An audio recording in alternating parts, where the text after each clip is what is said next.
Reality is a construct of perception. Carl is a construct of coffee and bad life choices. Here they meet in Carl versus Reality. Hello, thank you for joining me for this episode of Carl vs. Reality. Actually out for a stroll. Thought I'd take you with me. Hope I don't get too out of breath and all that, you know. It's just, nobody really wants to be hearing that. See, I'm actually currently on a dune. I love a dune. And, yeah, it's actually really nice to sort of get out and about. Spring is springing. It may have sprung.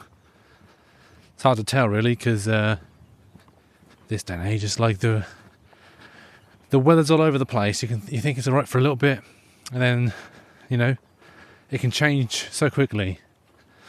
Because like the other day, well, a couple of weeks back now, or Valentine's Day. Valentine's Day was a lovely day, lovely and sunny. Me and my girlfriend was out stamping about, having a good old time on a weekend break. Sunny, gorgeous. Though we didn't bring a coat, it was lovely. Next day, heavy snow. So just goes to show you really that it can just change so quickly. I also remember when it's my nan's 80th birthday, and her birthday was on the 8th of August, and it's her 80th, like I say, and it hailed. Bear in mind, like, it's summer, and it actually started hailing and all that. And it was something that she spoke about that one time in the 80 years she was born. It hailed on her birthday. But yeah, it was, yeah. Never quite tell. As I'm looking out at the landscape right now, all I can see is like hills. And what is a vale? Say, what, hills and vales? What's a vale? I could probably look it up, actually, but I'm not going to do that. It's just one of those thoughts. I see on the horizon, at the back of me, by the way, is like scorching sun. The sun is literally warming my back to the point where actually I open my shacket, and but over yonder, it's looking a bit crap. I ain't gonna lie, it's looking a little bit gloomy, very gloomy out there. But that's fine. I've got myself a nice cup of something. A nice flask of tea, and yeah, it's everything shall be fine. I'm really doing an episode about weather, possibly. Yeah, why not? It's rambling season, isn't it? So it's like I do love a ramble, like a good or a walk, we ought to call it. And you know, there's a common thing where they say that there's no such thing as bad weather, it's just the wrong clothing, especially in England. You can never be quite prepared for what the hell the British weather's going to throw at you. As I mentioned, hailing in August, blazing sun during Christmas. That was last year. It was crazy sunny throughout of the winter sort of period, especially up to Christmas and all that kind of thing. Because as a general rule, you put your sunglasses away in October, but this year, not so much. Or last year, I should say. It's not really been, conducive to all that kind of stuff. But I was about for a walk, I can see some people in the distance.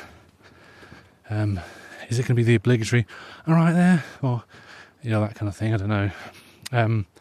As I do like about sort of walking and all that kind of stuff.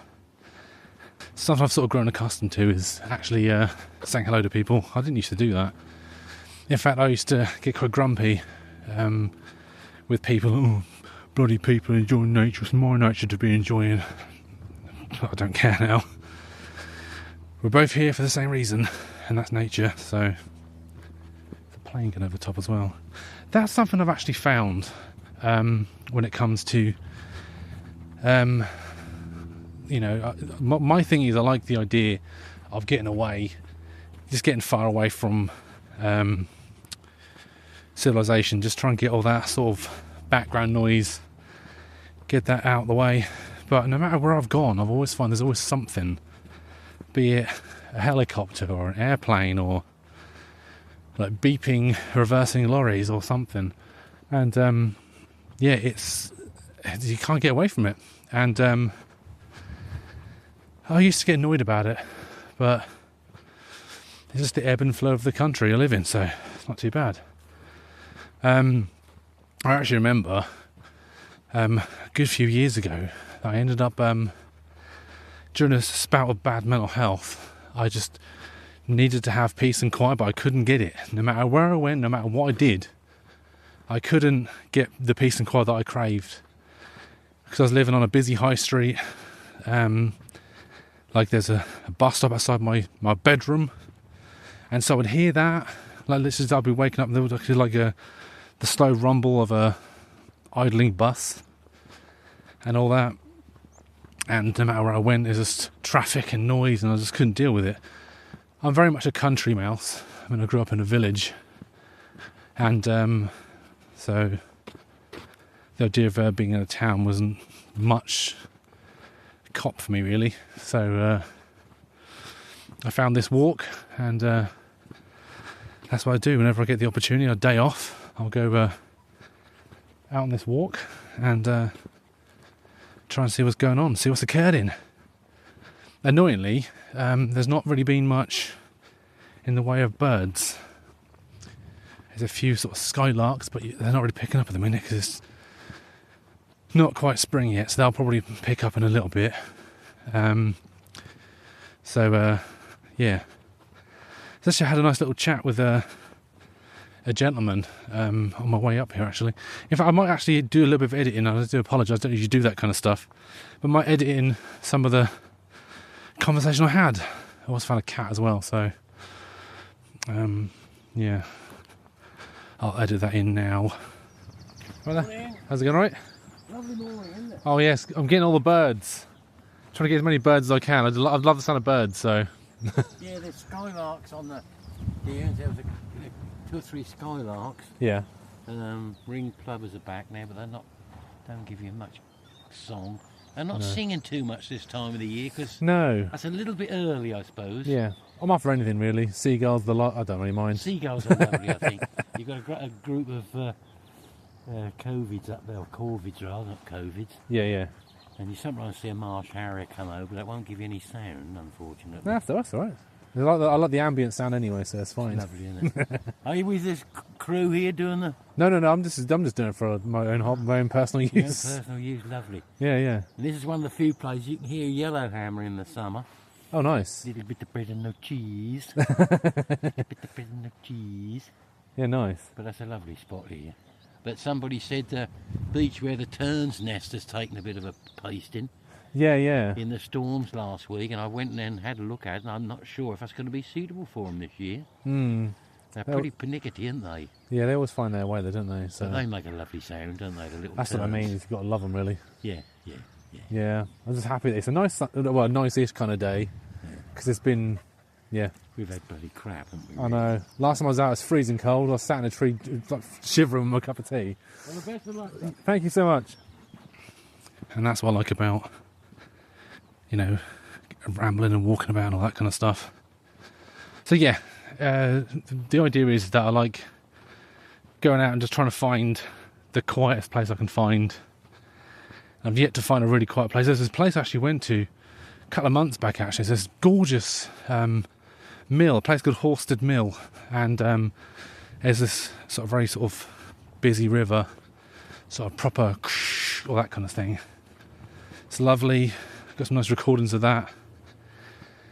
And the idea was that it might be quite nice to get some of the sounds of like the river flowing and the birds and the ducks and the swans and all that kind of thing.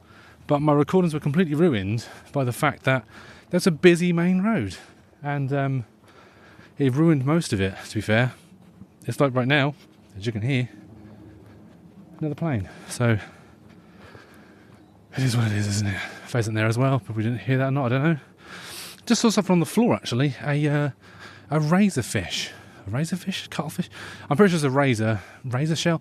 I don't know what it's called, but it's a shell of like a thing that lives in the sea. I'm pretty sure it's a razorfish or razor something. I don't know. But that was literally quite far away from the actual shore, so that's a bit weird. Not unheard of, obviously. That would be... Imagine stumbling across something like, what's that doing there? It's like that story of someone finding a dead scuba diver in the middle of a wood. You know, these days, with the world what it is, you expect it was some sort of weird sex fetish game where I'm going to just like a diver and walk around and get my kicks. But apparently not. Apparently there was a wildfire. I think it was Australia. I may be wrong on this. But they were trying to put out, but they basically filled up these planes to obviously scoop up water, and then they just basically drop it over. They drop it over the fire to obviously try and put it out. But this poor scuba diver dude, he was like scooped up and then splashed out over a fire. So I can't imagine a worse way to go, really. I've always said the worst way to go would be drowning, and drowning whilst also in the air in an airplane, it's probably up there, I think. And then drop from a great height, and yeah, not a great way to go at all, really. It puts things into perspective, really, doesn't it? Too much fucking perspective. But yeah, yeah. So as I was walking, I said there's a nice sort of a little bit gloomy up ahead, but it seems to have passed. I'm actually roasting hot. I have to undo my shacket. There we go. That's my shacket undone. It's got poppers, which is good. But yeah, I'm now opening my shacket, and I've got my tie-dye t-shirt on. That's right. I'm flying the flag of hippies all over the place. Because why not? I actually bought this. I've had a couple of t-shirts made to me in the past by like basically a coloured t-shirt, and you put bleach in it and bleaches some of the colour out. My friend did that for me, did a couple for me, and that's worked really well. But this one's got all the colours, it's got red, yellow, green, blue, and all that. And yeah, it's proper going for it. But the thing was, I didn't want to wear it straight out of the gate, because otherwise I'd get ink dye all over me. So I had to hand wash it first. As like I've read the instructions, hand wash only in cold. I was like, oh, you're joking me. So I had to hand wash it, which is fine. I don't really mind doing that so much. But yeah, I had to do that and then let it dry. Ugh. So I just want to wear it. It looks cool. But then the amount of dye that came out of it, bloody hell. No word of a lie. It's so blue. The water was, I mean. But yeah. Anyway, I think I've waffled on enough here, actually, to be fair. Nearly at my little resting spot. Got my flask. Spoilers, next episode might actually be me drinking my tea. I'm not saying I pre-record these things, but potentially I might pre-record these things.